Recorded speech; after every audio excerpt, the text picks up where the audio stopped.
there are times in my life when I feel I have failed.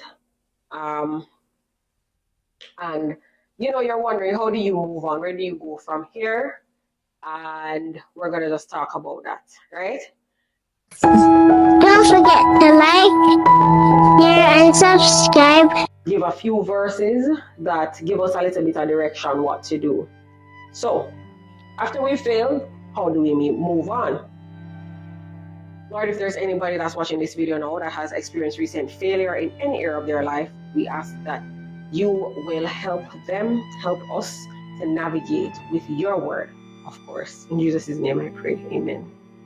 All right, so 1 Corinthians 10, 6-7. These things happened as a warning to us so that we could not crave evil things as they did, or worship idols as some of them did. So of course, Paul is talking about the Israelites. When the Israelites were wandering in the wilderness, and a lot of times we read the Israelite story and we say, how could they have done that?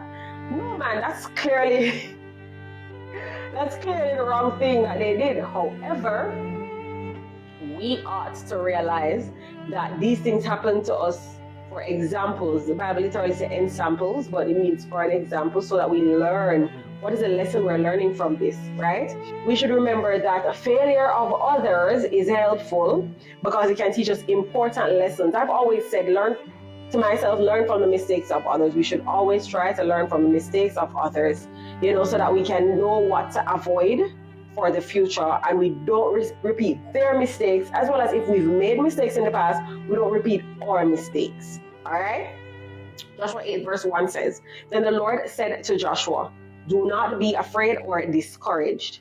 So we failed, but God is such a merciful God, and he always wants us to move forward in faith and not in fear, and he wants us to move forward in courage and not discouragement. So clearly, after we failed, one of the things we need to do, we need to go to God and we need to say, Lord, what next?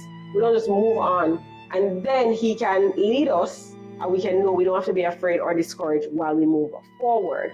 Okay, so whether it's an exam or whatever, you can go forward knowing that God is with you once you talk to him, commune with him, and you know that he's leading you, right? A lot of times we fail because we don't commune with God. That's just the truth. And sometimes some of the failure is orchestrated to help us to see who we truly are and where in our lives we need to, get strong. Why do I say that? Jesus dying on the cross, the disciples failed that test. But it was something that showed them all where they were, what they ought to do, where they ought to go next. You understand? So they had to learn from there. The only person who didn't learn was Judas, of course. But Peter was a perfect example of learning from the mistakes and moving forward.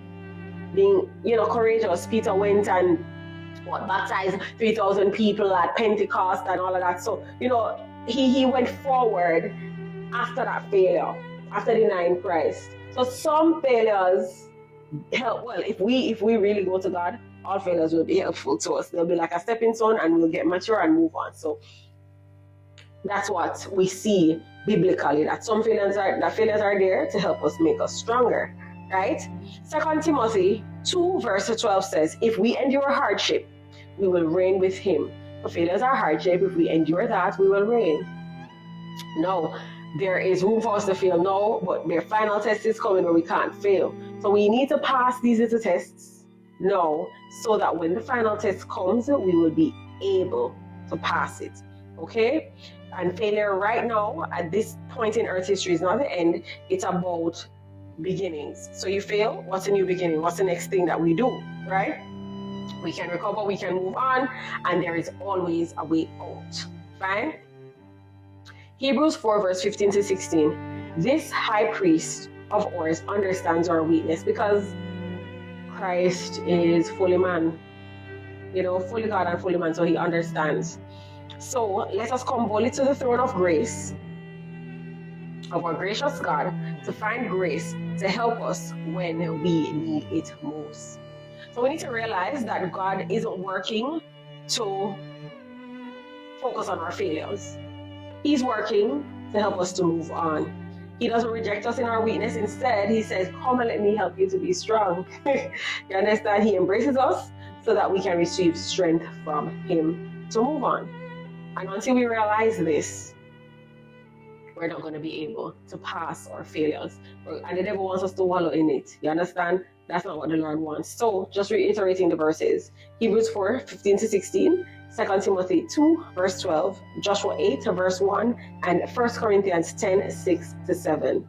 And these are just a few of the verses that can help you to understand that you can always move on from failure. Failure does not make you who you ultimately are.